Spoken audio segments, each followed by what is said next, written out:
Hello there, loves, and welcome back to the Psychic Sages, your podcast for all things psychic development, spirituality, and Reiki. My name is Linda, and I'm joined today by my lovely and wonderful co host, Megan. Hi. And today we're going to talk about psychic protection.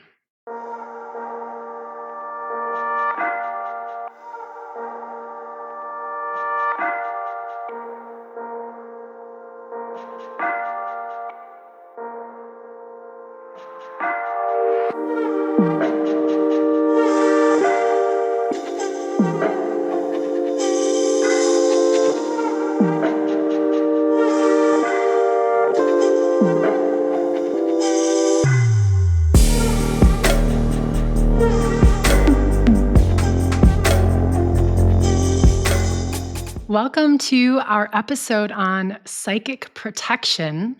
It's an episode that for us has been long coming. Linda, we have recorded this episode twice already. Yeah. Yeah. In fact, the last time we recorded, it was the length of 2 long episodes. Yeah. And today's And the day.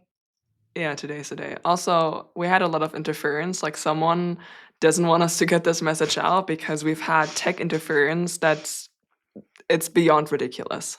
And was only happening for that episode, I should mention, okay? Everything else was fine.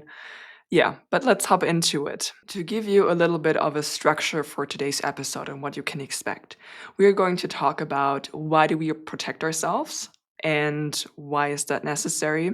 And we are going to give you a list of tools that are available to us. It's a comprehensive list, but it's by no means exhaustive.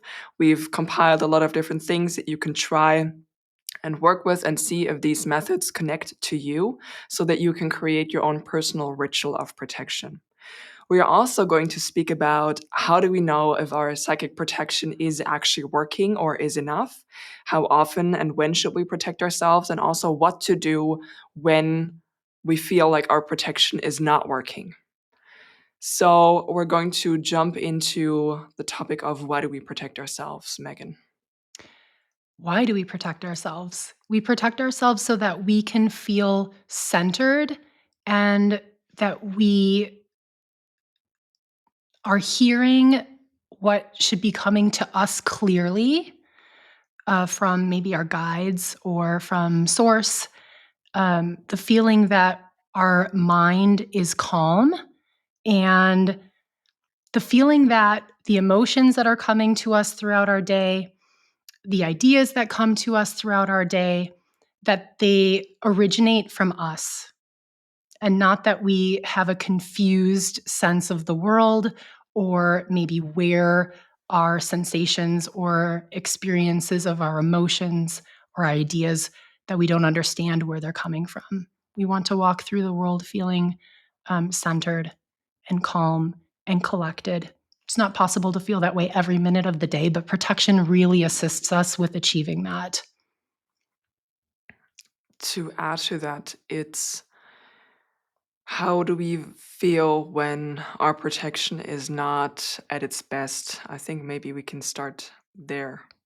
And when you're walking through the world, we're always picking up on all of the energies of all the people that are around us, all the other beings that are around, and the collective energy of the places.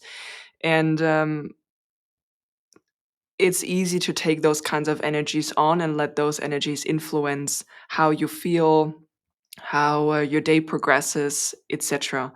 And what the protection or good protection ritual can do is help you become grounded and centered so that these kind of energies, even if maybe someone else is having like a horrible day, that it's not directly influencing the day that you're having. Right? So it's not about shutting everything out and not being able to perceive. You're not putting yourself in cotton, though we will speak about that. If you want to set that kind of boundary and you're in that environment, you absolutely can do that.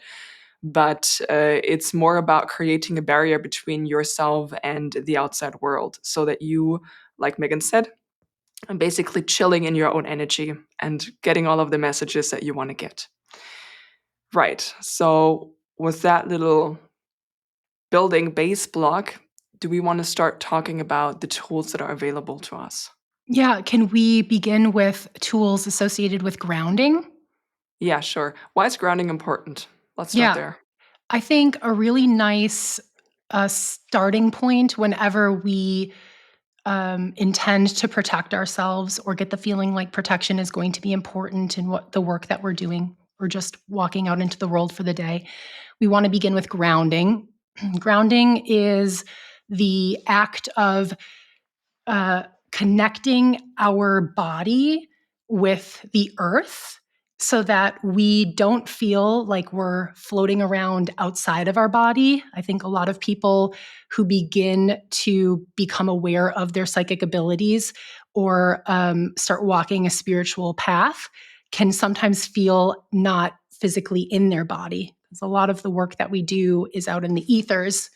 So, grounding is the first step to getting a sense of safety and security. And it can be also associated with our root chakra.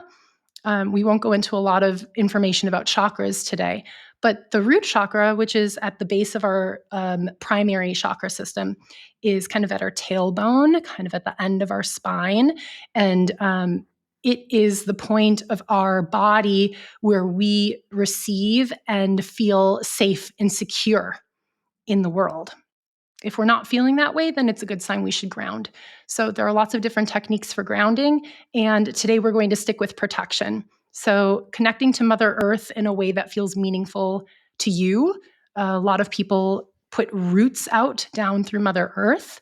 And when I do this, I often see or feel my roots connecting with other roots in the planet, maybe from plants or trees. I sometimes can feel my roots going through water or through stones or crystals. So you can let your roots slowly move through the earth far and wide, big, strong roots down to the center of the earth.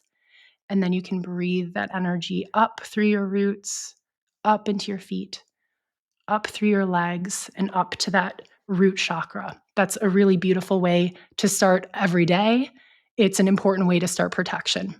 And that will bring you a sense of calm and security when you're moving into protection. Um, did you want to share anything in particular related to grounding ourselves, Linda, before we jump into other tools that we'd like to cover? Mm, no. I'll add one more thing. That's fine.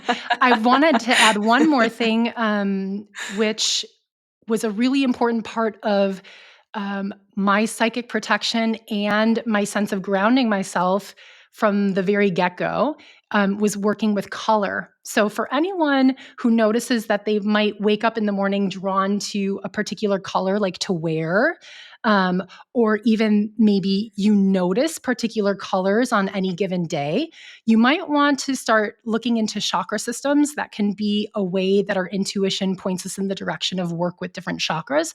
And color could be really helpful for protection for anyone who feels called to color. So, red is associated with our root chakra. That can be a beautiful color for grounding, also feeling protected.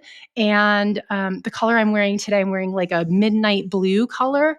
The third eye chakra is also connected to this indigo blue color, and a lot of crystals that we can work with that are indigo in color or deep blue can also be used for protection. So you might feel drawn to the color black. That's a really obvious protective color, dark blue or red.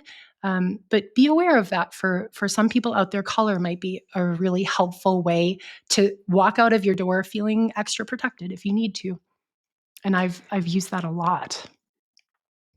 One thing I wanna add here now, now I Yeah, got something, come on. is that I will often feel or I will often have days where I feel like I need to cover the top of my head. Like, I will feel like my crown is expanding or something is going on there, and I need to wear a hat before I leave the house, so I will wear a hat. Um, I'm not working so much with the colors. I mean, I not in a sense of protection, let me put it like Mm. this. I work with color in lots of other ways, but I think that's a beautiful way to add it into your repertoire. I agree, Maybe and I'll add to because that I've had a really strong feeling of wanting to wear sunglasses or even eyeglasses. I have a pair of eyeglasses with no prescription, and every once in a while, I get the feeling that I want to wear them, and I don't think that wearing them protects me, but I do think that, again, our intuition likes to send us messages and signals. I think sometimes when I get the feeling I wanna wear a hat, like Linda shared, that's, a wonderful way to be in touch with maybe knowing something's going on with our crown to be extra protected in that area. My third eye sometimes goes through maybe upgrades or maybe a clearing of some kind. And then I can feel that that point in my body is extra sensitive. And so I do pay more attention to protecting a particular area of my body. I had a phase with my feet that was like that. So you can be aware of that as well. whenever we share about any of the methods when it comes to protection, it's important for you to know that your intention is the most important aspect of this protection ritual. Um, when you are wearing a particular color or you feel drawn to it and you put it on and you set the intention that, okay, let's say I'm putting this cap on today to protect my crown. That's a short thought that I have when I put the cap on. It's just I'm protecting my crown. And that intention you will see will be the red thread that will run through the entire episode today with each and every method that we're sharing. The intention that you have when you are connecting with those energies is the most important part. You do the things and you think about, I am doing this to protect myself, or I set the intention to protect. I just wanted to put that up front for you to know. Since we already started talking about the visualization of the roots going down with the grounding, maybe I can share a little bit more about visualization. Yeah.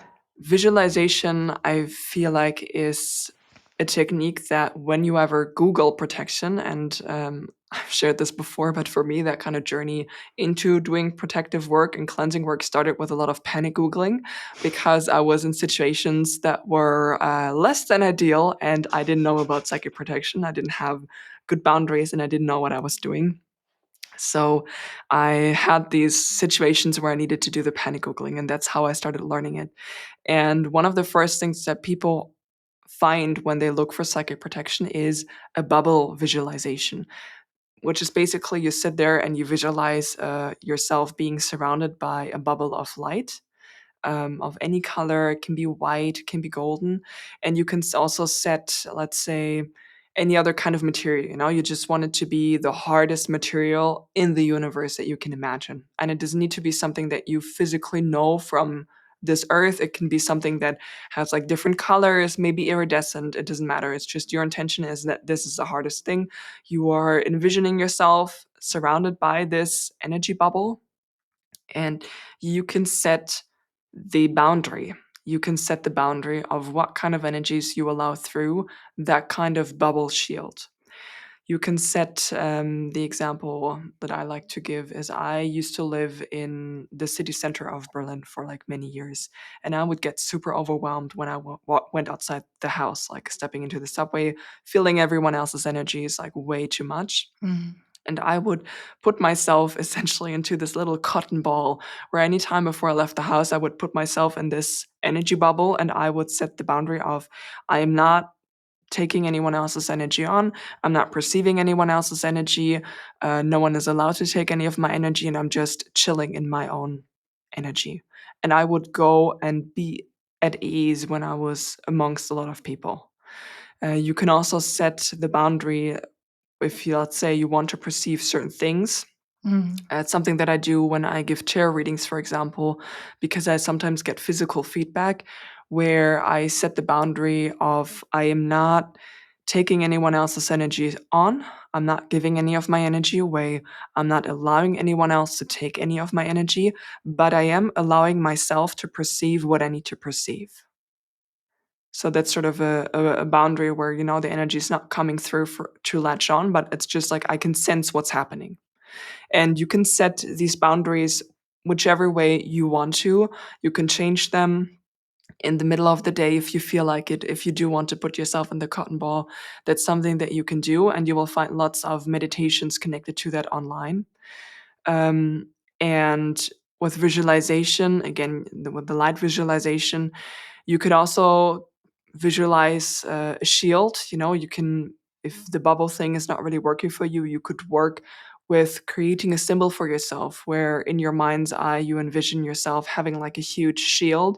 And anytime that you're in a situation where you feel like you would like some more protection, you imagine yourself like pulling up that kind of shield. You can even do a little hand motion where you're physically just putting it up, you know, and maybe you are sitting at a cafe and there's a lot going on and you got your little coffee cup and then you like gently put it up and you create this little barrier in front of your body, you know, like the way that you would raise a shield if you were standing and preparing yourself for battle. And with a visualization in general, it's really good to be, or not, let me rephrase that. It's not really good, but for some of you, it might be beneficial to be a bit more detailed with your visualization, where you will spend a bit more time with envisioning the shield or sword or whatever other object you might want to visualize. You know, you might want to see the carvings, the exact form, maybe the colors, maybe the materials. The more visualization that you can do when it comes to these objects, the more familiar you are with them, the easier it is for you to pull them up in the moment where you need that. You know, it's a practice. The more you practice it, the easier it will come for you. Now, when it comes to visualization, even though that is one of the most prominent ways of psychic protection, it's not the only way because visualization as a technique in general doesn't work for everybody. And there's nothing wrong with that. So let's maybe talk about some more physical things that you can do to protect yourself. Megan, do you maybe want to talk about your favorite way?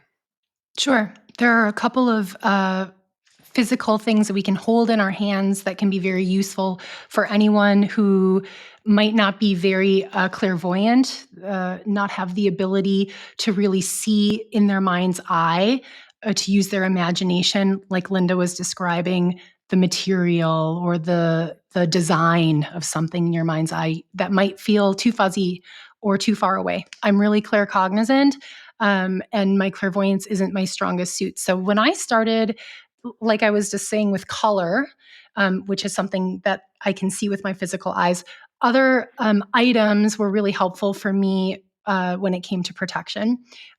One of those items was crystals.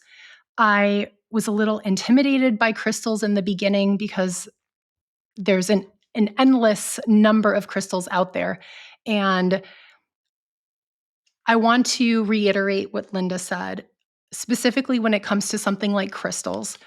Um, Become clear and open to your intuition and let your intuition guide you to what you feel called to work with. You might want to start by doing tons of research. It might be a panic Google where you're like, crystals for protection. It's fine, get information. But when it comes to choosing what crystals you want to work with, let your intuition be your guide. And I would encourage everyone not to make impulse purchases, but maybe to write a list of crystals that sound interesting and come back to that, a day later or a couple of days later and see if that still resonates. Black crystals. Oh, yeah. Go ahead, Linda. I wanted to share if you want to let your intuition guide you in terms of the crystals, if you want something practical to go alongside that, that can literally look like walking into the next crystal store, setting Mhm. the intention before you step through over the threshold that you're looking for a stone for protection. You go in and you see which one catches your eye. Beautiful. Okay, continue. Absolutely. Or if you have a book about crystals, maybe you can find something in the library. You could set the intention that you're going to open the book and Oh, be yeah, guided book to a crystal divination. to work with. Or I really use the internet a lot for my own psychic guidance. And that's exactly what I do. I set my intention very clearly, and I feel like I always get the information that I'm looking for. So there are all different avenues, and you can experiment a bit with that. Getting back to crystals, we all know black crystals. Those are the crystals people use for protection. There are other crystals beyond the black crystals. I won't go through an exhaustive list because I think that's a pretty standard thing, and anyone can Google black crystals for protection. You'll find a lot out there. And it's interesting to read the differences between them and kind of get a sense for what might work with you or for you. Um, Also, deep red crystals, again, the root chakra. This is a protective color. And I love to work with a crystal like jasper, for example. Red jasper is a really great stone of protection and grounding. Um, Tiger's eye can be a great protective crystal. Um, Hematite is not black, it's silver, and it's really readily available and not expensive. If anyone is interested in working with a crystal grid where you would put crystals maybe around the perimeter of your property line or your home or even your bedroom, hematite is a really nice option because it doesn't cost a lot, but it's a really hard worker and a heavy hitter as a crystal. Are there any crystals, Linda, that you like to work with for protection? Oh, citrine. I'm wearing citrine today. You can use citrine for protection. And there was another non black crystal I wanted to mention. At the end of the day, a lot of crystals that we work with, we can ask them to do different things for us. And a lot of crystals we can ask to protect us. But there are some crystals that are really well suited for this type of work. So I just encourage you to look into what crystals are traditionally used for protection, and those are probably going to serve you best. So, I mean, I'm going to share my favorite ones in a moment, but two crystals that come to my mind that are really good with protection that are not black are clear quartz and selenite. Yes. These are Thank the you. two that come to my mind.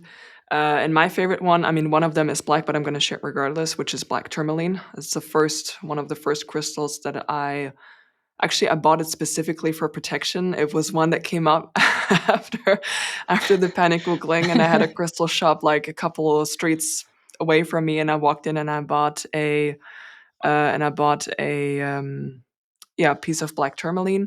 And then I work a lot with amethyst for lots of different things like psychic abilities, creativity, and protection. Yeah. But black tourmaline, and we're sharing the crystals, but let's maybe also, it's not just about having them. Like, what do you do when you have the crystals? So One again, example intention. that Oh, sorry. one example that I could give you is that I used to work a job that was not the best. Like, the environment was not the best. It was very dense, very heavy, and the bosses were not very nice. The ones that give you a task with the expectation that you should have finished it yesterday, and any second longer is too long. Those kind of bosses. And so you can imagine the conversations were never really nice. And it was remote work, and I used to hold a piece of black tourmaline in my hand, in the palm of my hand, each time that I would have a conversation with them, because I would leave these conversations always feeling awful and feeling kind of drained. And yeah, just like I needed some extra protection. And the moment that I started to wear or to hold the crystal just in the palm of my hand, and again, it was a remote work, so no one saw me holding that kind of crystal. Um, that kind of sensation of feeling super drained stopped. So that's one way. I would even have a lot of interference when I was sleeping or trying to sleep, where I needed more protection because entities kept coming in and visiting me, and they were not the kind of entities that you wanted to have around. And I would hold a piece of black tourmaline in my palm when I fell asleep, and I would wake up with with like the tourmaline somewhere underneath my back. And I chose a very very smooth stone. It's not a big stone, it's a smooth stone. It's quite what's it called? It's not a thick stone. Thin. Thank you. You're How can I welcome. forget thin? Anyway, like, it's a thin stone. It's like smooth and thin, so it doesn't really matter that much if I wake up and it's underneath my back. And you could also, of course, like Megan said, wear some piece of jewelry that has a crystal connected to it, whether that's a necklace or earrings or a ring or a bracelet, anything that feels right for you. And you could also place it on a little crystal grid or even a little altar space. Megan is kind of the expert about altar spaces between the both of us, so share a little bit. Yeah, altar spaces are surprisingly a big part of the protective work, but also setting intentions. And I like that we started the episode with the message of how important setting intention is with anything, but especially with protection. For anyone who's really looking for a ritual that brings them into a calm, quiet, and focused headspace, creating an altar is a beautiful way to do that. Some of you might not realize that you already do this intuitively, and that's what happened to me. I would hear people talk about creating altar spaces. I thought that sounded lovely. I was raised Catholic, so the idea of altar and uh, items that would be used on an altar, that was very familiar to me. I kind of wanted to move away from that because I'm not a practicing Catholic and I have a lot of issues with the Catholic Church. So actually, I thought that I was intentionally choosing not to work with altar spaces. Then I started looking around my home and I realized, oh my goodness, I had altar spaces everywhere. And the biggest point of connection with my altar spaces were my ancestors. I have lots of loved ones who've crossed over, and I'm very connected to them. And I realized I started creating altar spaces with items that were connected to dead loved ones and adding more things to them, like found items from nature, a feather or a rock, candles. And I would recommend that anyone who's interested in working with altar spaces who doesn't have a background in this, um, beginning with the elements. And that's a really nice way to work with protection in addition to altar spaces, is to work with the four elements. So we're talking about fire, water, air, and earth. And these elements are used to cleanse and clear, but also to protect. And on an altar space, you want at least one item that represents each of these elements. Candles are very often used for fire. Earth could be crystals, it could be rocks, it could be, I have like a beautiful piece of bark, or it could be driftwood, so something earthy like wood. You can also use for air, apart from feathers. I actually have um, connected with my angel, like a beautiful angel figurine, and I use that as my air element because of the wings. And you can, I think, get creative, not always needing a particular item. For water, a lot of people have some kind of vessel that they fill with water. And again, the physical item, our physical eyes being able to see that item, and this ritual, it's a really nice way to bring ourselves into the space of, in this case, protection. And finally, air, water, earth, Fire. fire. We've covered them all. Yeah. And I would say, in conjunction with that, talking about visualizations, if anyone wanted to use those elements as a visualization for protection, that's something that I've been called to do through my evolution of my own protection. And just like Linda said, if you feel called intuitively to do something for protection, that means that it resonates with you and your point on your journey and whatever it is you're using your protection for. So please do not be dissuaded by anyone who might say, never do this for protection or always do this for protection. Tap into your own intuition, see what resonates with you, and work with that. That's been a really good guiding light for myself, and I know for Linda as well along this journey. Yeah. Moving forward from working with the elements and altar spaces, Linda, do you want to talk about herbs for protection? Yeah, I'm gonna share a little bit about herbs, and I'm gonna return to herbs at a later point as well. So We mostly know about using herbs for cleansing purposes, namely saging as the most prominent one, but you can also work with herbs for protection. My two favorite herbs for protection are sage, and with sage, I use the regular green garden sage that I can grow outside in my environment. And I love working with rosemary.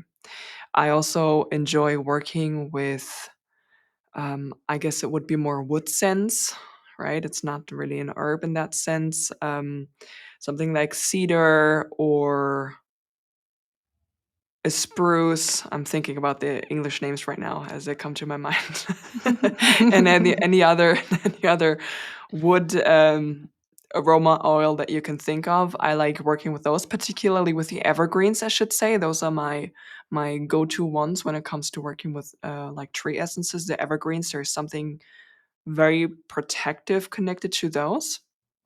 And this can look like, in more practical terms, that I am creating teas for myself, where I will brew teas with all of these herbs, and I will, as I brew them, I will set up. I have one actually right next to me right now. I will set the intention that this will add some extra protection to me, and as I drink it, it feels to me like it is adding an extra layer or adding extra oomph to my protection. I mainly use that for an amplification effect. I have used herbs in rituals with protection before, where they were part of a little like amulet and talisman that I created, and I will talk about that a bit later. But I know that you have been also working more with herbs. And since we already started to talk about some infusions, maybe you can take the water away. So you know, what's interesting, something that just popped into my head that I had forgotten about was using essential oils. I used frankincense and I also Mhm. used myrrh, which are known to be very good for protection. So, anyone who's interested in looking into essential oils, I would take a tiny drop on my finger and I would massage it into the bottom of my feet. Um, because again, I like to associate my protection with grounding. So, the feet or the lower part of my body. And then I would set the intention that that essential oil was going to protect me and, you know, in particular, whatever it was that I was going to be doing, if it was my own work, going into a meditation or going to sleep at night. Yeah. I use the aroma oils in my diffuser as well. You know, Yeah. if I have a room specifically that I'm working in that I want to protect, it's often used together with like cleansing and protection, where I will create my own Mm. mix of essential oils, where I will use one for cleansing and one for protection, and I put that on and I'm working in the space. That's something that I wanted to add.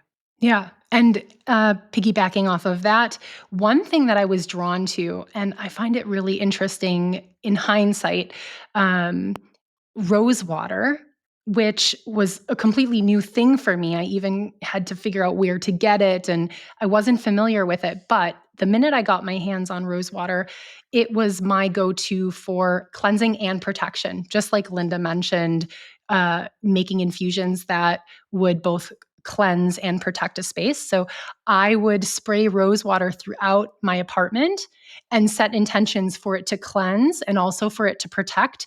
And I was really strong into working with the moon energy at that time. So whenever I would spray, I would have in mind what moon cycle we were in and would ask that this rose water would also connect our home and space with the protection of the moon and the work that the moon could bring to us. Um, One thing that is important to mention here, if we're burning herbs and seeing the smoke or spraying something that you're seeing in the air, it's again a really nice visual to feel like if you're calling on protection with that thing, you're seeing it as well. Salt. Salt. This is the one. This is the one. Whenever we bring up salt, then we get interference. But today we're not going to get interference and we're going to talk about salt. Um, in the very beginning of my journey, I was guided to use salt, and I used it mostly for cleansing. But I will mention, in makes me wonder why. It's not even anything that I read about, but it was informed maybe even by like mainstream media, movies or books that I've read about protection with salt, which is taking. Uh, I always work with sea salt, and I would take like a handful of sea salt and set the intention for that salt to work as a protector. And then I would, in times, I think where my building, because I live in an apartment building with other apartments and many other people in this building with me, I think there were times where even though I wasn't aware of the specifics, I could feel that the energies around our home with people coming and going were maybe too busy for me, or maybe even imposing, or I don't want to use the word menacing, but I just felt like maybe it was because I was early on in my journey and I was carving out protection for myself, but I wanted a really clear line from the outside world into our home space, because we do share like an entryway of our building, and our front door is right where people come and go outside of our building. I would take this salt. I'm getting to the point here. I'm going to get there. I would take this salt that I set the intention that I want it to protect our home. And I would like sprinkle a line of salt across the front door of our home. We have like a wooden baseboard that you step over to walk into our home. So I would put it aesthetically right along the line of that wood on the tile floor, so you couldn't even see that the salt was there. Yeah. And I would leave it maybe for like a week, and then I would vacuum it up and throw away the vacuum bag with the salt in it. I don't know if that resonates with anyone, but I think, again, at a time where I was still understanding what protection was and how it worked, I was called to do that. And probably because it was a really nice, I mean, it's a very clear boundary that you set, right? And a very physical boundary.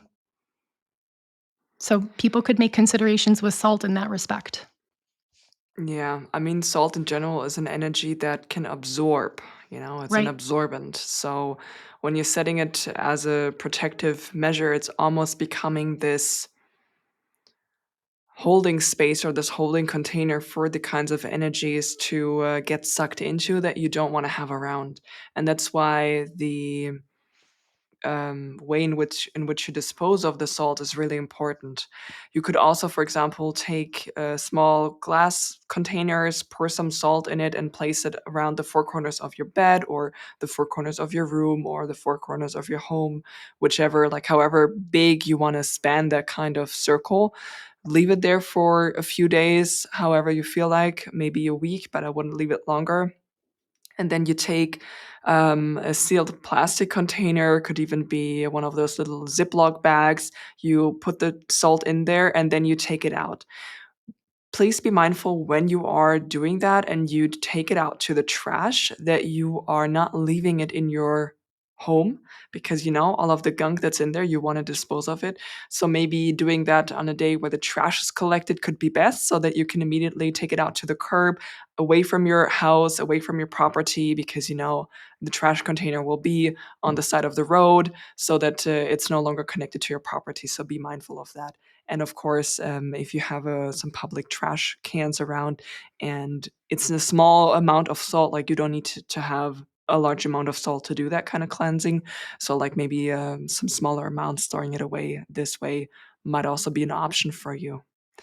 And I myself have worked with salt and herbs together in conjunction. Like I've been working early on in my journey with some amulets, talismans, some kind of other glass containers where I made concoctions of different things, and salt was always a component of that. I often had some dried sage in there or some dried rosemary. Sometimes I would put a crystal in there, like some black tourmaline, or I think I also often had like a small piece of clear quartz that I used for it. Mm. Yeah, small piece for clear quartz that I put in there, and I would set the protection intention. I would use some coal in there, I'm not exactly sure why, but it needed to be in there. It's not something that I read online. I just intuitively felt that I needed to use that, and I had some from some art project at the Coal like, time. when you say coal, you mean the, for drawing?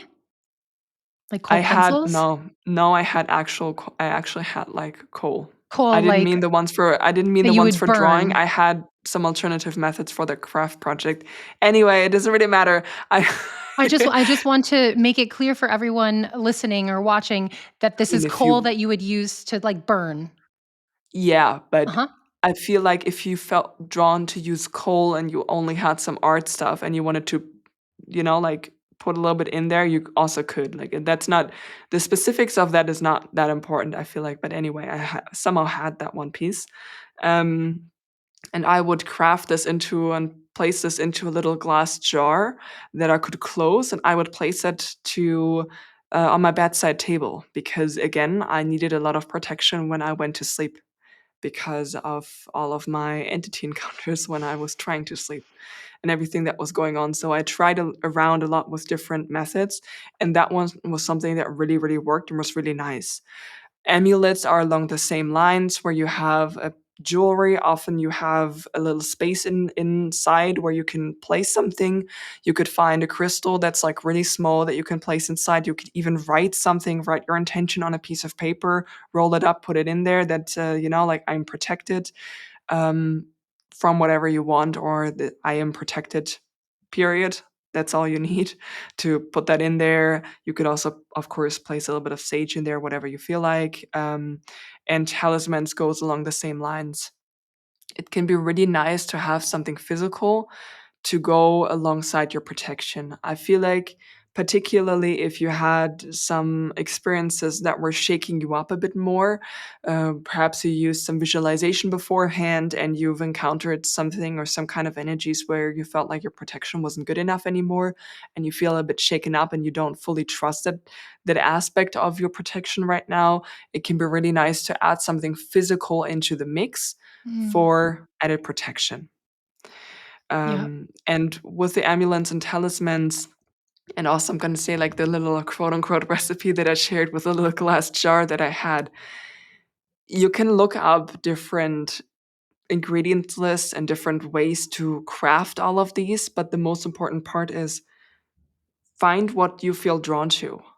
And you don't need the most fancy things. You can find things in your home that you have right now already and outside that are readily available to you for free that you can use to craft whatever you need to craft. Okay, so if you look at those protective spells, I remember I was looking and I found there's this black salt that you can buy, right? I forgot the name for it. Oh, I don't even know about black salt. Sorry. Okay, anyway, but there are all this Himalayan salt is also something that they use, but I also found a lot of mentioning of black salt. I think that's why I wanted to use the coal to make it black to give it kind of Mm, the same the visual. color. Now that I think about it, that was my reasoning for it. Yeah. But I just used regular sea salt that I had at home. You can be creative with it. Okay, if you add something to it and it has a specific meaning for you, like the coal hat for me, then that is good enough. Okay, so it's actually can be quite fun to play around with this because you can be creative and connect more deeply with your intuition when you sit down and you're like, right, let me craft that. What can I craft? Along the same lines for me are wreaths, for example, that you can hang in your home or on your front door for protection. You will find different instructions for that online, and you can look at those. You will often see ones that look like a half moon, for example, and then have maybe a pentagram in there or something else. You can add crystals to that. There are lots of different recipes to go about creating and crafting this. Let your inner child run free and create what feels good for you and feels right for you. Yeah, I would like to emphasize the ritual behind these things. Yeah. Following some kind of ritual can be very, very useful. And as always, like we keep repeating, our intention and being open to new things coming your way. Linda jumped on that a little bit, and I want to reiterate, if you feel called to try something new, go for it. Our experience Yeah. is that this is an evolution, and um, never say never and never say always. That I think, depending on the work we're doing, the space that we're in. So I want to make the point, this could be protection for your car. This could be protection for your bicycle. This could be protection for you on public transportation. In any way that you move through the world where you get the sense that you need some type of protection, get curious and find whatever little ritual is going to work for you. I think a talisman or an amulet is beautiful because you can take it where you go throughout the day. It can be a reminder. A crystal can work that way too. And one more point I wanted to make about crystals, and this is something that we've said before, I hope. It doesn't matter. The size of the crystal is not important. And if you ever hear about a crystal that is rare and therefore pricey, take a look and see if there are other crystals that you could work with that might do the same type of work, because the cost of a crystal does not mean that it is more powerful than another crystal. Yeah, I have a lot of tumble stones. These are the ones that are uh, very inexpensive. Yeah. Yeah, never feel that you need to spend a lot of money in order to get better protection. And never feel that you need to pay someone else who's offering services like this in order to receive better protection. Yeah. The next method of protection that we can talk about are actually power animals or animal guides, whichever term resonates with you. And it's along the same lines of calling on deities and ascended masters that I just spoke of, where you can call on your animal guides to come in for protection. And you might also notice that there are certain animals showing up for you that have a protective function. Now, these animals might be there with you in the physical as your pets, for example, but they might also be some wild animals that you can come across. And of course, animals coming to you from a spiritual perspective. Let me give you two examples to make it a bit more clear and a bit more tangible. When we're talking about the animals that can come to you in a physical form, um, particularly talking about wild animals, I had crow showing up for me. I've always liked crows, but I didn't really have a particular connection with them. And from one day to the next, they started showing up for me. Where at that time I was living in Berlin in the city center, where anytime I left the house, they would fly wherever I was going. They were even while I was cycling, there was always one crow flying a little bit on top of me, and basically stopping when I stopped at traffic lights and just following me around, flying around. And they would bring me all the way to my front door of that apartment building that I lived in. And they would land 2 meters in front of me, right next to my front door. And when I left in, they left again. And they would do that for a couple of weeks. And I want to let you know as well, I didn't feed crows ever in my entire life. I've never fed a crow. So it's not like they could have associated me with being friendly or food. And that's the reason that they followed me. They just started showing up on my balcony as well. And at that point, I had been living in that exact apartment for 6 years. So that was something very extraordinary. And of course, after that, they started to show up in my dreams and started to guide me in dreams. And I realized that they had a big protective function for me. Um, about an animal that showed up for me purely in the psychic space would be spider. Uh, to be more exact, a tarantula. There's one guided meditation that I like to do or that I've done for years about connecting with my spirit team.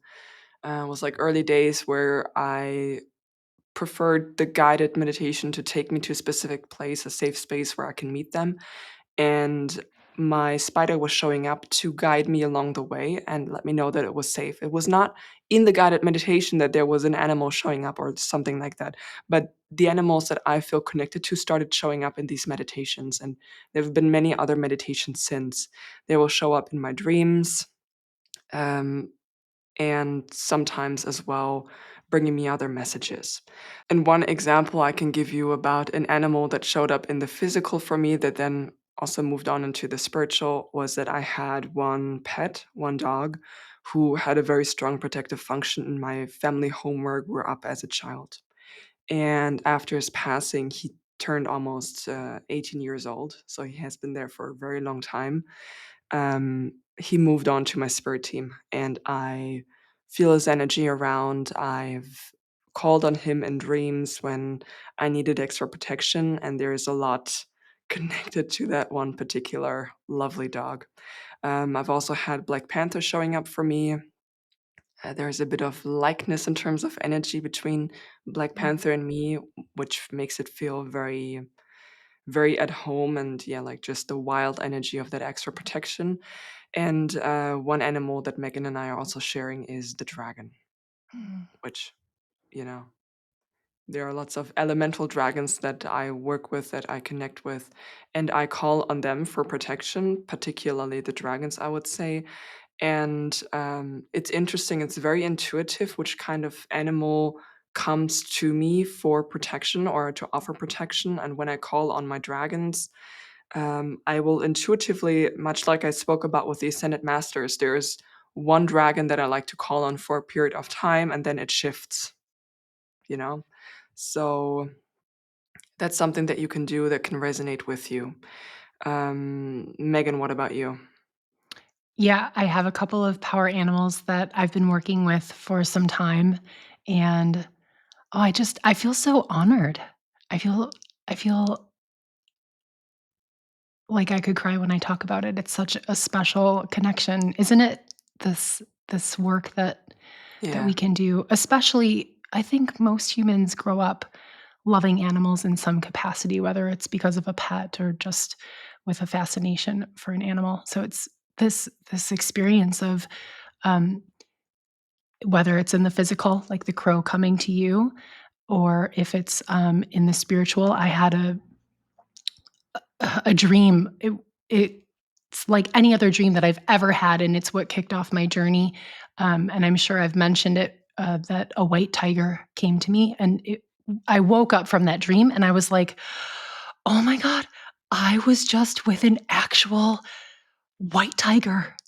And they were right in front of me, and I could feel everything, and I it kinda changed my life. It was amazing, and since then, having other animals come to me, I thought for sure that was gonna be like a one-off, like, "Wow, that's really so special," and um, how brazen would it be for me to assume that more animals would come to work with me? But I've been, yeah, really blessed. And I think people who open themselves up to this work, they want to, they want to come and assist us, and in all different capacities. So in terms of protection, I have a wolf pack, and I actually saw not actual wolves, but the word wolf or mention of wolf or thinking about wolf for probably like a good solid year, and really felt a strong connection to wolf. And then maybe 2 years after that, I had a dream where I was in a pitch black space standing, and I saw my 3 wolves around me, and that was incredible. And the wolf that was in front of me was standing in a, let's say, like large space with like 3-meter ceilings. That wolf, Mm, his head was like almost touching the ceiling and mm, looked scary, but I could feel that it was like, I'm your protector. And he was walking in front of me. Um, and there's actually a dog in my neighborhood. It's like also not just in my neighborhood. I'll be walking through the city every once in a while, and there's this gigantic black shaggy dog that'll walk like across the street in the opposite direction of me. And I'm always like, oh, I know that's my wolf, just letting me know that they're always around, always taking care of me.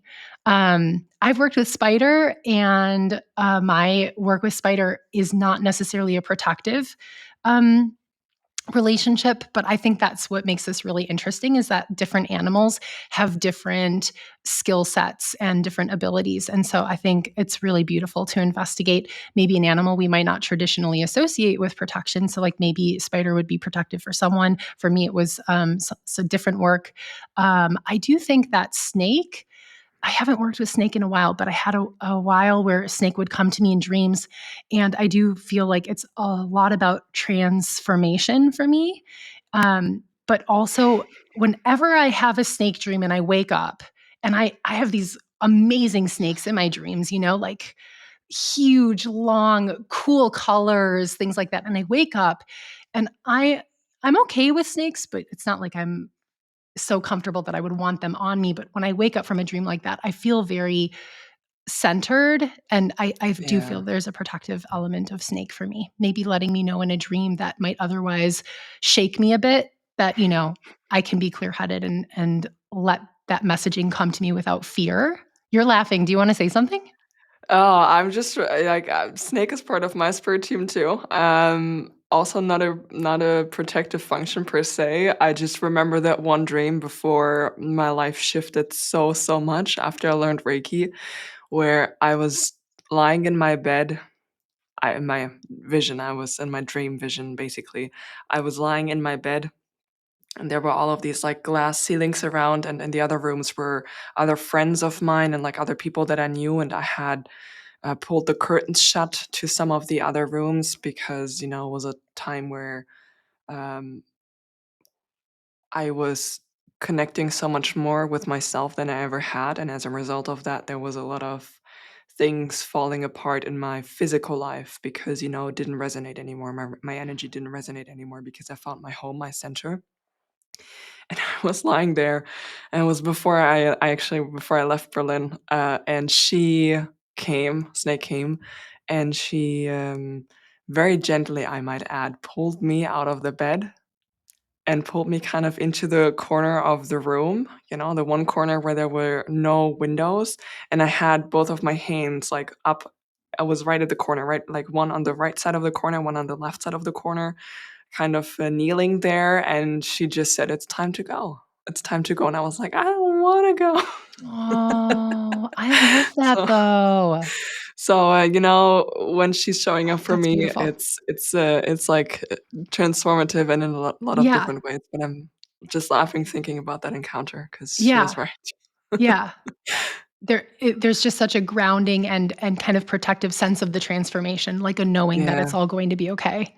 That's really I mean, it's beautiful. the shedding of the skin, right? When we're Right. thinking about it like this, the Right. shedding of the skin, there is new skin forming and already preformed underneath. It's just not like the hardened shell yet, but there Yeah. is the new skin underneath.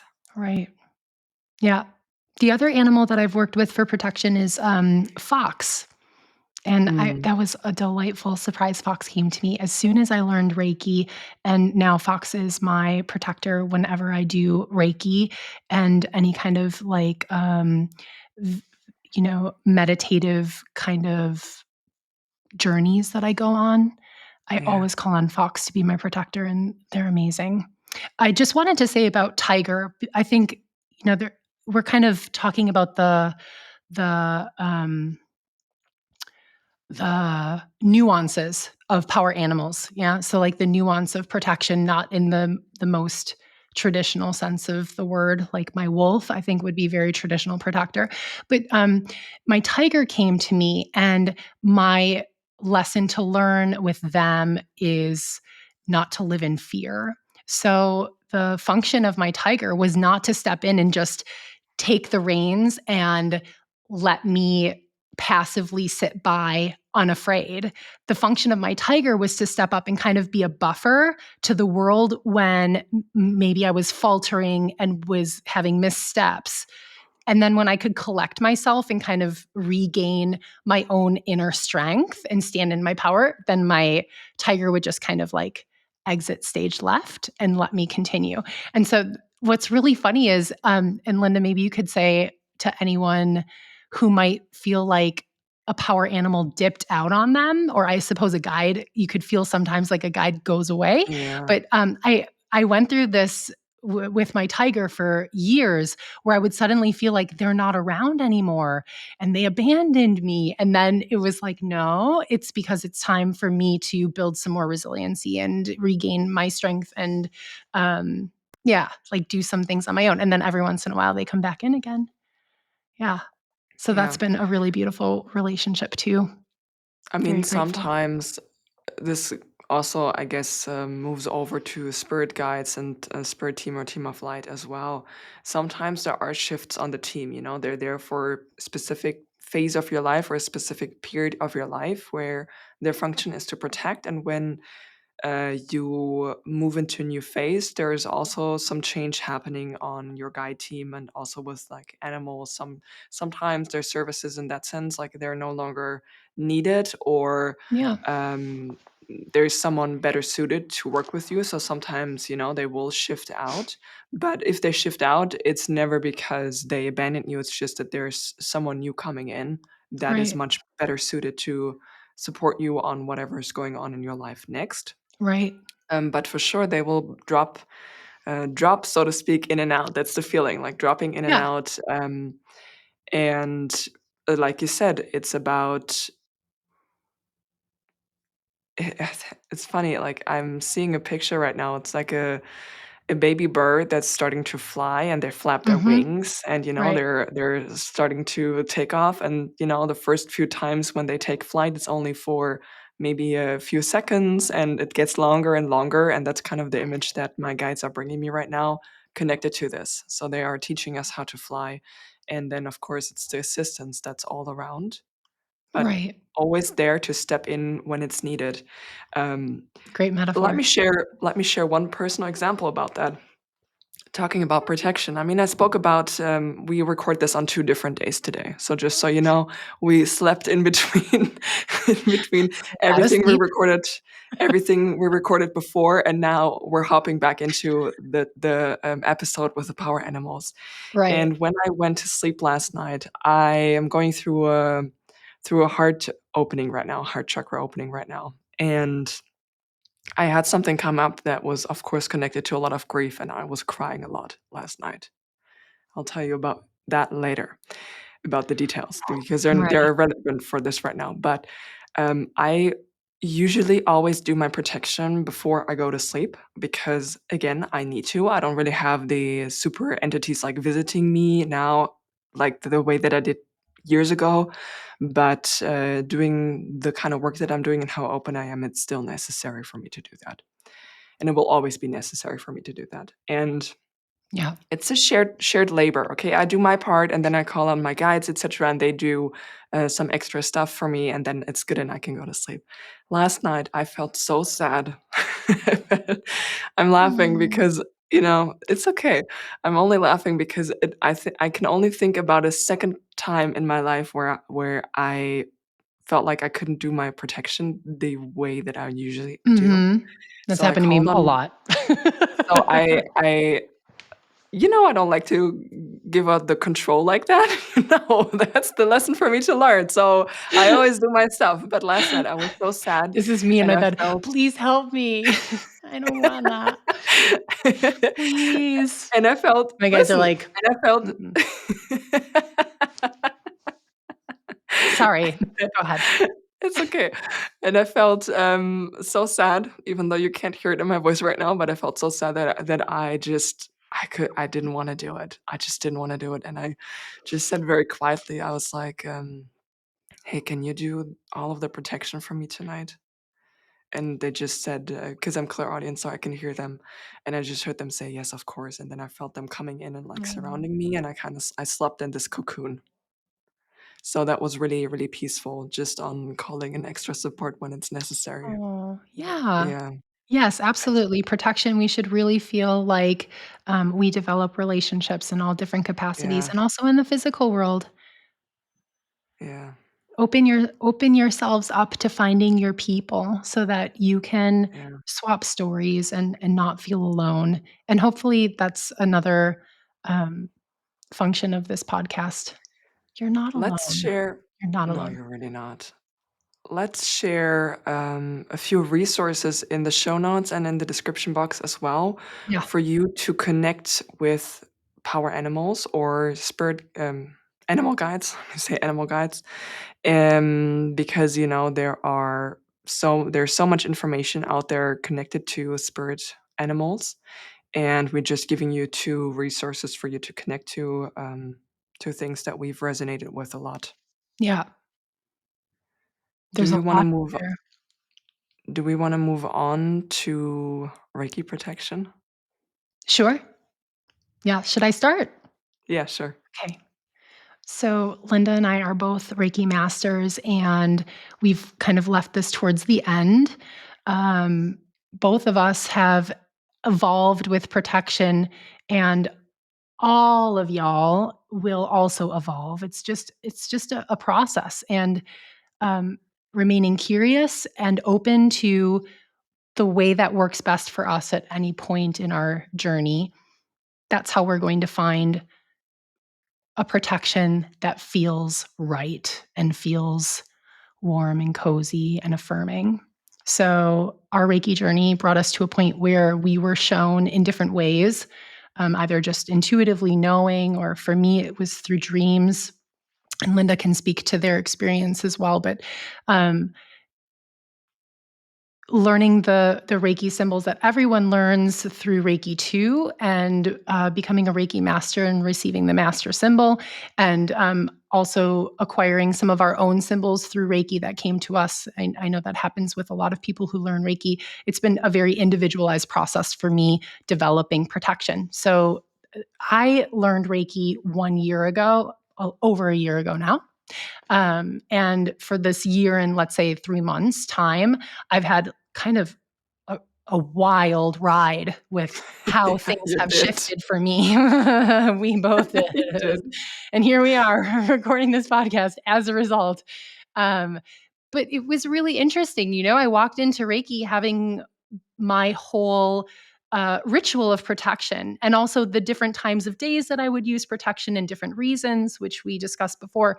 And Reiki just blew that all open and gifted me um, more tools and things that were just perfectly suited for the way that I was practicing Reiki for myself, the way that I was giving distance Reiki, and also as I started doing some of my own healing for other lives and things like that. Reiki just it's the gift that keeps on giving. And I just can't wait to see, for the rest of my life, my relationship with Reiki, what it will bring to me, and how it will change. But before we started recording, Linda, you were saying your protection has changed again. And I think this is amazing. It's not a destination, people. Like, we all hear that, right? It's the ride. And that's our experience as well. Even with something like protection, I think a lot of us want to settle at the beginning of our spiritual journeys on a protection, that panic Googling that a lot of us experience at the beginning. And then we find some protection and we're so relieved and we want to land on that. And yeah, build that foundation. But if it changes, don't worry, that's normal. And that's what's happening with me and Reiki, is that it's evolving. And so I've just seen these beautiful shifts, and it gets easier. I had really complex rituals for some time, which is why sometimes I was lying in bed saying, please help me. It was getting complicated, but you have to go full circle sometimes to get to the next thing that's a little bit easier. So I do lots of protection, and almost everything at this point is Reiki symbols.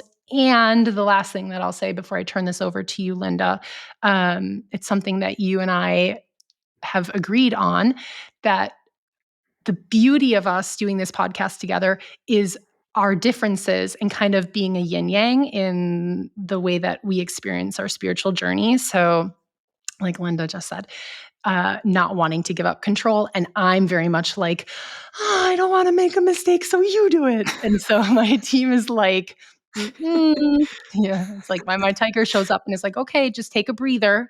And now I'm leaving, and now you do it. And so that's my experience, is like, I have to stand in my power. I've got to do everything myself. Yeah. Yeah, Yeah. that's my whole answer to that. that question right here. "Ah, Yeah, how you doing?" you had a lot to say about that, which is exactly why you're here on a podcast. Well, I mean, what can I add to that? Yeah, like, I nowadays, I use primarily Reiki for protection, but it's merging with visualization, but it's interesting. I used the bubble visualization for a really, really long time that I spoke of earlier on in the episode. And I'm thinking, shall I share the story of how I knew it was working? Yeah, Or gonna do a bit of creepy story yeah. time? Creepy story time. Okay, so get Trigger yourself a warning, cup. creepy story time. Yeah, creepy Gotcha. entity story time. All right. So listen. Was back in 2020, my psychic senses were coming back online with full force, where my clairvoyance was like opening up quite a bit more, and I started to see entities around, like also in my apartment, etc. And when I say seeing entities, I'm talking about different kinds of shadow energies, shadow entities, figures that were made of shadows but had, like human body contours, basically. Mm. I saw like floating orbs of all different colors. Some of them were nice, a lot of them were not nice. The kind of energy that was, like oozing out, etc. And I have a lot of creepy stories to share from that period of my psychic development and psychic opening, because I didn't know about boundaries, and I Mm, did not grow up necessarily in. I mean, how can I say that? I did go to schools that had a religious background, but not because I was religious, just because there were good schools, So like my family is not religious at all, not spiritual at all. I'm the only one out there, all the way out representing there. everyone, Linda. Apparently, we're doing this publicly, so I'm all the way out there. Anyway, so that's was not the background that I had. Okay, so I didn't really have people that I could call and be like, "Hey, this is happening. What's going on for you?" And like, "Can you Mm, tell me what to do?" Didn't mm, really have that. And I was scared to share that part of me anyway. For like many years, I kept that under wraps. And I had this encounter. The entities were coming in and visiting me while I was sleeping, like waking me up in the middle of the night, being creepy as hell, like standing mm. right next to my bed, bending down, and basically waking me up by saying my name in my ear in like menacing ways, and me waking up and seeing the entity being there, feeling the entity being there. Sometimes I would have dream visions where, and those are my least favorite ones to have, where I see myself lying in bed in a specific position, like wearing a specific pajama as well, and waking up and recognizing that I was seeing myself lying there, because in those dream visions, then I saw myself lying there in bed with an entity right next to me or doing something or whatever. And I would wake up and I would be exactly in the position wearing that pajama and feeling I couldn't see the entities anymore, but feeling the entities still being there. Least favorite dreams of all time. Anyway, I was severely haunted while I was sleeping, to make a long story short. And I've had one entity in specific that came in again and again and again, like in the middle of the night, again and again, like for weeks would come in, would invade my dreams, me waking up knowing that the entity is there. Tried lots of different things for protection, and nothing was really working in the way that I wanted to. I was working with like lots of physical items, and that wasn't really fitting the bill to Mm, the degree that I wanted to.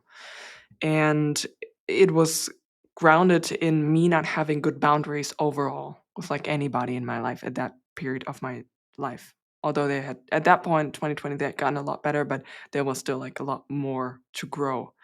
So this was it extended into the spiritual world, should I say? That's the best way to describe it. And I got some messaging that I, of course, needed to look at more protection methods, and I stumbled on this bubble visualization. And I did it the first time before I went to sleep at night, where I was putting on a guided meditation for bubble visualization. And I saw myself, or I felt the bubble around me, saw myself in this bubble, and I fell asleep. And I woke up in the middle of the night by being moved a little through my bed. Megan's already looking like the creepy stuff is coming. You know the story. Um, Let me give you a bit of a visual here. I'm sure you've all seen a hamster that's running around in its little hamster wheel or the little hamster ball, like it's like the clear acrylic on the outside and it's running around. And that's kind of the visual that I can give you for the bubble protection, where I was in the center of that clear acrylic ball, and that was my energy shield. And I got moved through my bed and kind of like shaken a little bit through my bed by the entity trying to ram itself full force on the outside of the shield, because I felt like the proper impact on the shield, Mhm. and that's what woke me up. And I noticed that the impact was not it was not my body, but the impact was somewhere like a meter or something, or 1 meter 50 like away from me. But that woke me up. And when I woke up, I noticed that the entity was super mad, like very angry. I felt the entity around, and I, of course, was shaken and a bit freaked out. But at the same time, I noticed, oh my God, it's working. Right. Oh my God, this is working. So Right. what I did, what I did was I basically just, focused on the protection again, kind of made sure that everything was in check, and I turned over and I fell back asleep. Entity visits were frequent for me at that point, okay? So it's normal for me to Right. go back to sleep at that period of my life. Right. But that's how I realized that the bubble visualization was really working for me. And I have shifted into Reiki to tie the bow over my entire story. Mhm. I've shifted more into using Reiki as a protection method over the years. I've been learning Reiki for a bit more than 2 years now. Yeah, a little more than 2 years. And now it's like I use the Reiki symbols, and I there's a bubble forming around me, but I'm not visualizing the bubble being there. It's more that I'm witnessing the bubble forming Mm. from the center of my body, with like the Reiki symbols in place and everything, like seeing the bubble moving outward and creating the barrier. So I found that really interesting that it's still this similar outcome, although the technique is quite different. Yeah, that is interesting, actually. I love Yeah, that. yeah. Coming full bubble. You had to. I did. You really had to. Wah, wah. Can I share something about my visualization early on, which is, Yeah. maybe helpful to others out there? I really struggled with the bubble protection. I know it is so, uh, widespread and that it works really well for a lot of people. What helped me with that was to visualize something coming at my bubble and my bubble, like, throwing it full speed in the exact opposite direction. And when I would, do that visualization, that really I could kind of then feel that my bubble was activated and up. So for anyone who sets up their bubble and then doesn't have this feeling like Linda did, like, oh, it's there and I can, feel that this is working. You could imagine, something coming at your bubble and flinging it back. And another nice thing to do if you especially live in a city like I do, or, Linda was in Berlin for a while. Um, when you walk outside and you feel like you just want to be in your own bubble, not bothered, I would often imagine a mirror on the outside of my bubble. And that really gave me this feeling of invisibility, because especially if your psychic abilities are opening up and you're living in a city space, it can be really overwhelming. So that mirror worked really well for me. And then another thing that I'm not sure if I shared already, I heard someone share that they threw up pink cotton candy on the outside of their bubble, and the pink cotton candy, you'd have to like come into that cotton candy, and that would just transmute any kind of negative intentions or negative emotions. And I loved that. I thought that was great. Yeah. I think you shared that, but I'm not sure if it was on this try of recording Who this knows? episode. We have been through the ringer with recording this This We protection episode, people. we Ooh. we have, but, it's fine, we're getting there, like, each time we're getting better and better at recording this, that's what I've been telling myself Yes. to keep sanity. We have only 2 aspects left from our protection list. Maybe let's start talking about spells and prayers. Do you wanna start with that? I have not been working that much with prayers. Okay. It's not been my thing so much. I have been working a little bit with spells, although I will say I have like a complicated relationship with spells or anything that is very complicated and super ritualistic. Mainly because I am very practical. I'd like to Hmm. have a few things and then I can do it. Which is not to say that spells necessarily mean that they are complicated and you have like lots of different incantations that you need to say, etc. I know about that. That's in my mind. So I'm just just letting you know that I'm aware It's of that. all in your Um yeah, I've been working a little bit with that. Yeah, I think, we want to bring up lots of different tools and ideas for anyone who's listening. Maybe, just hearing the word prayer, for example, which is not a new idea to anyone, but sometimes that just kind of jumpstart something in our intuition and that can set us down a road. So, Yeah, I've mentioned that I was raised Catholic and I grew up praying and grew up, memorizing prayers, and it's like a double-edged sword. On the one hand, it feels very organic and familiar and comforting. On the other hand, I have an issue with church and organized religion because of all of the bad things that have come out of it. And so, to a fault, I kind of was turning away from the traditions that actually really work well for me. So I kind of returned to prayer at some point and uh, befriended Archangel Michael and, like really kind of came home to things that I had grown up with. And that was nice. It was a nice moment for me. And I kind of made peace with the aspects of my Catholicism that I love. And so I worked with Archangel Michael a lot. And then recently my team was like, okay, now it's really time for you to just do everything on your own. So if we're bringing it to protection and prayers for protection, I do know that there are specific prayers associated with saints and archangels, and they're all available, I think, for free online for anyone who's interested. And I did go that route for a while, but then I was guided away from that because I'm supposed to take the power into my own hands, and so that's where Reiki has come in for me. And spells. You know what? I've never worked. Like overtly with spells. I've never really looked into spells and informed myself about them. But I know people who do work with spells. And I think Linda makes a really good point. Maybe spells are something that are kind of calling to you. And so look into it. We live in a day and age where there's so much great information out there. And there are all different kinds of practices when it comes to spells. So you can think about maybe the area where you're living and the kind of practices that come from that area.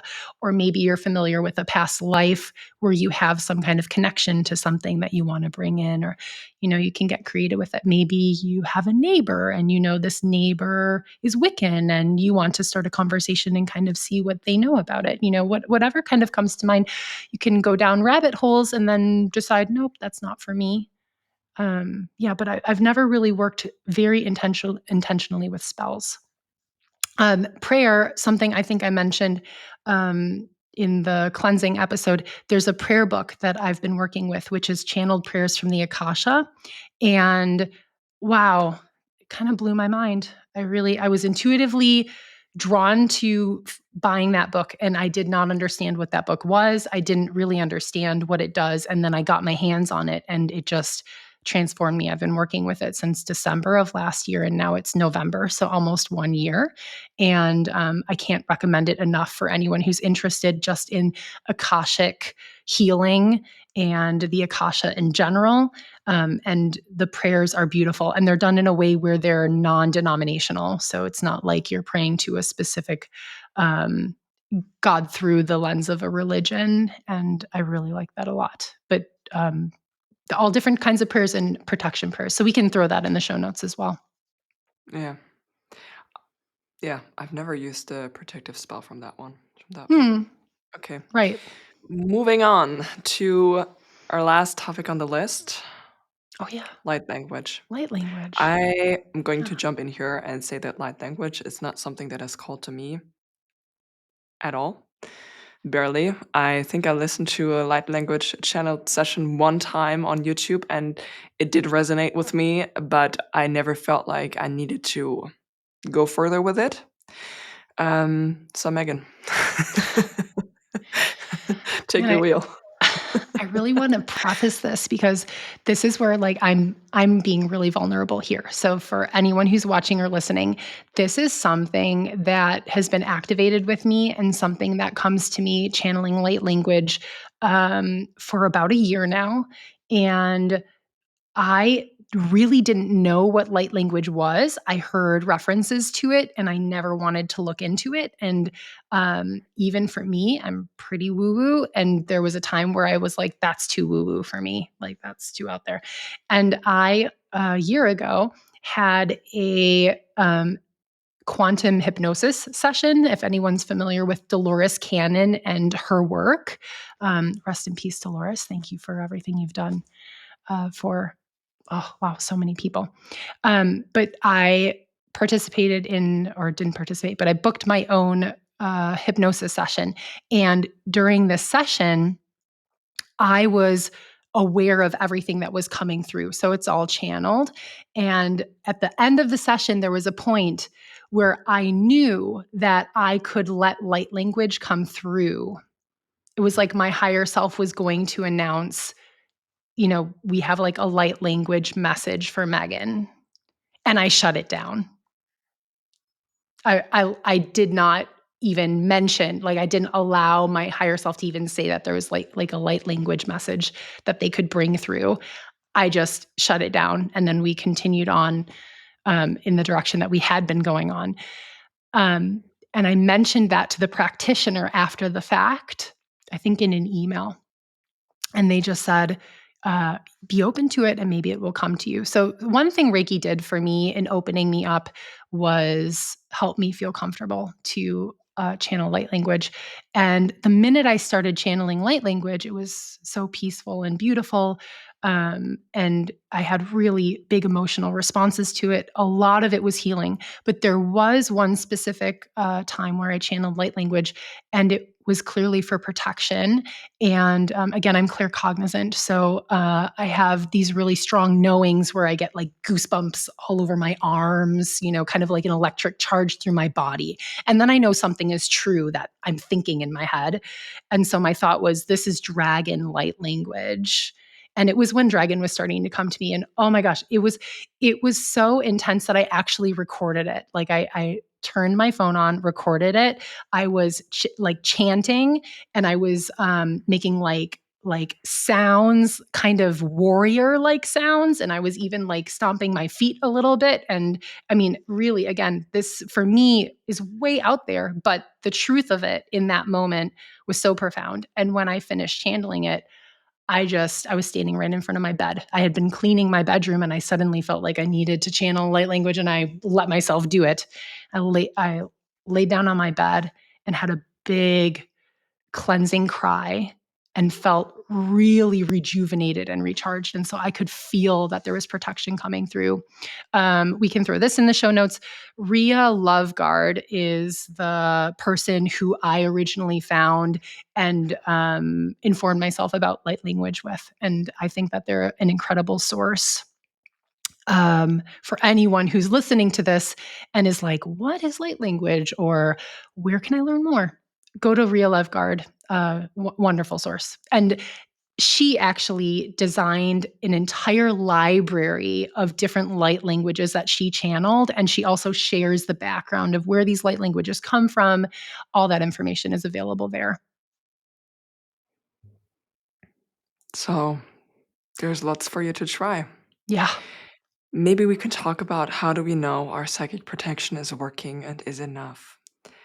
Well, this kind of question is something that we can answer basically by speaking about how do we know when it's not working?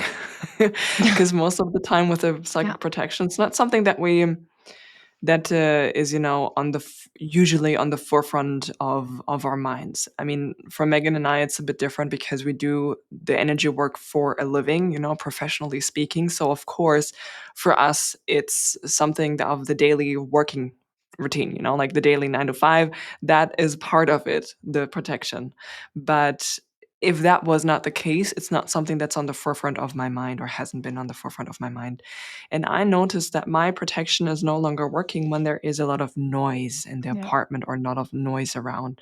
And when I say noise, I mean there is a feeling of it's not really physical noise that much, It's more that I feel more tension. I feel that it's difficult for me to relax in my space or in my body and my energy. Um, can even reach a point where I feel like when I'm meditating that I can't allow myself fully to let go, or mhm, even when I want to go to sleep, I feel like uh, a bit on edge. Can also show up in terms of other people that are around, more irritability for everyone in the house, where, like a bit more conflict is present. It's very, very subtle, these kind of sensations. I mean, all the way to the other things that I shared in this episode, with like the entity encounters. But, this is kind of like the more extreme case. But the more subtle energies, it's like it feels like there is some kind of noise going on. yeah. And, yeah, for me, it can also show up as, like, anxious feeling, and I don't really know where it's coming from. It's sort of like a slow and gentle hum of anxiety that's underneath running through everything, like, underneath the surface, running through everything, and then when I do a cleanse and I do a protection, everything immediately quiets down, and it's quiet again, and I feel like I can relax again, and I feel usually, again, like, I feel that my protection wasn't working by redoing a cleanse and redoing a protection and then noticing the absence of all of that noise. How's it for you? Yeah, same. I think I mentioned it early in the episode. Um, protection wants us to protect. We want to do protection in order to align with ourselves and feel clear-headed and centered, and that goes hand in hand with this idea of noise being around. For me, it's the Mm. sense that I can't think, from one starting point and carry through a complicated thought to the end without getting distracted or, yeah, just feeling like there's something around. Be aware of your own psychic abilities. That's how this knowing or sensing or seeing or hearing, that's how it will come to you. Um, when you arrive back in your home space, take a minute when you walk through the door and say hello to your house and just get a sense of how your home feels when you're walking back into it. I think that's a really nice way to start being aware of the environment around you that you're living in, especially. How often and when should we protect ourselves? This is very individualized. If you're living in a space like I am married and I have 2 kids. So I think I have to protect more intentionally. I need to carve out quiet times in my day because our house is busy. So I make sure that I do this at specific times that are quiet for me. I think for someone who's living alone, it can be a lot more organic, probably. When you're first starting off on your spiritual journey, I would recommend morning when waking, and I would recommend evening before going to bed. And then be aware of other spaces that you're in throughout your day that you might sense that you'd like your own protection on you, or maybe protection in that space if that's appropriate. What do you think, Linda? I wouldn't actually give anyone a timeline on when to do that. It's Hmm. see what resonates with you, try it out, and you will notice um, when you need to redo your protection and your cleansing. Just so you know, there's also a cleansing episode coming out that will be the next 1 or 2 episodes will be all about cleansing and what to do to cleanse. Just so you know, that's also coming. And with the protection, I would also say that if you are in entering into a situation where you know that emotionally it will be quite difficult or it might be quite draining, to make sure that you're giving yourself some extra layer. You know, if you go to a family function where you already know that aunt that you don't really like is gonna be there, and she's gonna have a lot to say about you or to you, whatever, make sure to throw an extra layer on or call on your guides to give you an extra layer, I Yeah. would say. Um, and particularly with saying that, like, morning and evening, if that's possible for you, that's really why it's actually quite important to have a ritual that suits you and that is not like Megan said in this episode at some point that they had a ritual at some point that was so complicated because it had all of these different elements to make it something that is easy for you to do. I mean, of Yeah. course, it's a little bit of effort to do each time, but something that is attainable for you to do and that Yeah. is relatively easy, doesn't require that many ingredients for you to do. Yeah. That's really key here to make it work for you. Yeah. To close off our episode, we want to talk about the topic of fear because the little story that I shared with the bubble visualization, how I knew that the bubble was working, is already a good indicator of the fear that can be connected when you feel like your protection is no longer working or Mhm. your protection is not working. And maybe you didn't put up protection beforehand, like I did, whatever the case may be, what to do when you enter this place of fear. And I feel the fear when it comes to energies that are around, like entities, for example, it's heightened because Yeah. it's something intangible. You can't really grasp it that way, right? You can't really call Right. the police and be like, hey, there is this entity hanging out in my house. Like, please come and send someone to take it out. That's even then you go to someone who does cleansing for a living and it's still not physical, it's less tangible. So there's a lot of fear connected to that. And fear is the entry point for the entity to come in because at the end of the day, like the power that the entity has over you is the power that you allow the entity to have.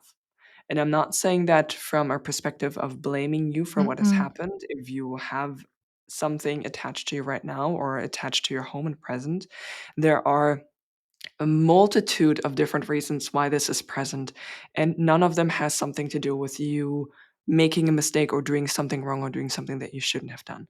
All No. of these are experiences that are informing us and letting us know where we can bring more healing or more light into certain areas of our life and Yeah. our systems, I should say. So none of this is coming from a place of blaming. So, what you can do when you enter this place of fear is first and foremost to bridge the gap to the beginning of the episode, what Megan spoke about at length, ground yourself. Feeling this fear when it comes to the entities, the feelings of anxiety, it's something that pushes your energy more up to your head where you feel a bit spacey. You can start to feel a bit spacey. The fear, you're not breathing very deeply. That's the first step. You focus on trying to breathe a little bit deeper. And if that's difficult for you, start by elongating the out breath and fully exhaling. Sometimes we want to breathe deeper and we try to inhale more air, but there is no space to inhale more air because we never fully exhale. So that's the first part. You start with the breathing. And then you can engage with any kind of grounding activity that feels right for you. You could also work, if you want to do some energy work, with EFT tapping to release the feelings of fear and anxiety. You can call on your spirit team. You can leave the space for a while. That might also be really nice if you have a park around the corner or a little maybe even just a tree with a bench in front that you like to sit on. Maybe you want to touch the tree, connecting with Mother Nature and plants or animals, anything that calls to you, making yourself a nourishing meal where Mm. it really creates this feeling of warmth and coziness for you. Yeah. Drinking, we talked about the tea. I think I shared about the tea when I spoke about the herbs that you can create. You could Mhm. create yourself a grounding tea, a protective tea. Again, it's all in the intention that you put into the tea that you're making. So there's not a lot of ingredients that you need to go out and buy. You can use whatever you have in your pantry right this second. can do yoga, do a bit of self massage. They can also be really nice and grounding and calm the nervous system down already. Of course, you can engage with Reiki. There is on my channel, my YouTube channel, The Dark Alchemist. There's a whole catalog of free Reiki videos for you to connect to, each about like 30 minutes long, I think. I'm going to leave that down below for you as well. You might even want to sing, to raise your vibration a bit. You might want to dance, put on a silly song. Um, silly song. I'm just hearing from Right Said Fred in my head right now. I'm too sexy. That's You know that amazing. one? I'm too sexy for I'm the too shirt, sexy too for sexy for the shirt. Too sexy hurts. That's So, great. you might wanna do something that's Yeah. kinda silly that makes you laugh. Yes. Do you have anything else to share, Megan? Laughter is great, yeah. I think that's great, and, hopefully, there's a person in your life that you might be able to have fun with or have a laugh with or just feel less alone with. Yeah, great, that's all wonderful, Linda. Thank you. So, to sum up the episode, what works for us might not work for you. Yeah, Lean into your strength about your psychic abilities. Try things on for size until you find something that fits and that feels right.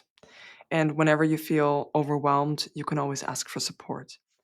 When it comes to these kinds of entity encounters, of course, as well, if you feel like you would benefit from a professional cleanse or a professional just speaking to someone who does this stuff for a living and you would like some advice for cleansing and protection, reach out to someone that you trust, a source that you trust. And I would like to end this episode by letting you know two things. Number one, we are going to create a short meditation for you to guide you through a protection. But again, it's just one method. If it's not working for you, that's fine. That will come your way next week. And then the second one is I want to open up the floor because we touched on different avenues of protection and things that you can use. And if you would like to share your method of protection or a fragment of your little protective ritual with anyone else, feel free to leave us a message, either a written out message, or I'm going to look for a way for you to submit a voice message as well. We would love to hear so many more voices of all of you to share that with everyone else because we're all inspiring each other here. And you can find all of this in the show notes and in the description box down below. We are so honored that you took us into your day today and oh, allowed us thank you. to share. Thank you for being here and have a beautiful rest of your day. And we hope to see you soon again. Bye. Bye. Oh my God, it was so